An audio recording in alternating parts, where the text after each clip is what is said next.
A large crowd lines up outside a mission center near Narok, Kenya.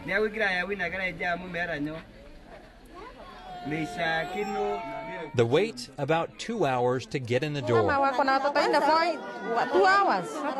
Lost in the sea of people are children of all ages. And so today basically is a day to take the inventory, just to know how many children we are working with. Peter Olanapo with World Concern Kenya says grandparents or neighbors often bring children to events like this because around here there's a killer decimating generations of people.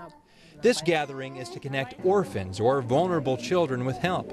Many of these children are here because they've lost one or both parents to AIDS. We use the pastors, and then the pastors give us the volunteers to be able to identify where the children are exactly, and also to be able to tell us how we can reach out to those children in terms of providing them with the basic needs. World Concern helps people like Christine Courier, who lives in this mud and dung hut with no electricity far from the nearest village. Christine cares for 8 of her children and 1 grandchild.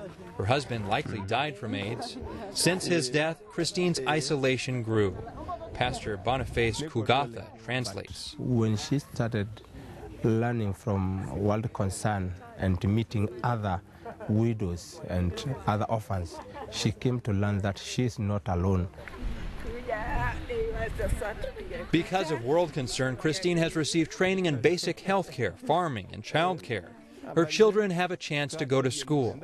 Now, Christine not only cares for her own children, she also volunteers with World Concern and seeks out other vulnerable children in her community. In this area, 7% of the population has HIV or AIDS, an infection rate 11 times higher than in the U.S. She's very grateful for your visit and your help. We are already on the track. Under the shade of large trees, World Concern volunteers reach out to community members and tell them how to care for orphans, children like Crispin Waturi. Crispin lives with her great-grandmother after her mother died from AIDS, leaving 5 children behind. But in spite of the damage caused by AIDS in these communities, few people want to talk about it. Stigma is I would say, the #1 barrier to HIV/AIDS, to breaking through. It is a very difficult thing. HIV/AIDS program manager Allison Lindner says overcoming the stigma remains crucial. We've got to be standing with these people. World Concern creates support groups for people with HIV or AIDS and visits their homes.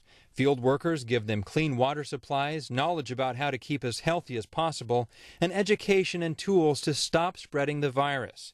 World Concern evaluates every situation. And if the need is that that family doesn't have any income, they have no way of generating an income, then we will connect them with an income-generating activity. So maybe a garden or microfinance or something, so the family can, maybe a goat, so that the family has something as an income source. For orphans left behind, World Concern often pays for school tuition and uniforms and ensures they have food and water. People receive medication to kill intestinal worms. But some situations are more difficult, as older orphans find themselves supporting younger brothers and sisters. I mean, there could be children 9, 10 who are left to care for their younger siblings. And so we can give these children vocational training, as well as the support and mentorship. This is World Concern's second sign-up event for orphans and vulnerable children in this area, but there is so much need, not everyone was able to be seen.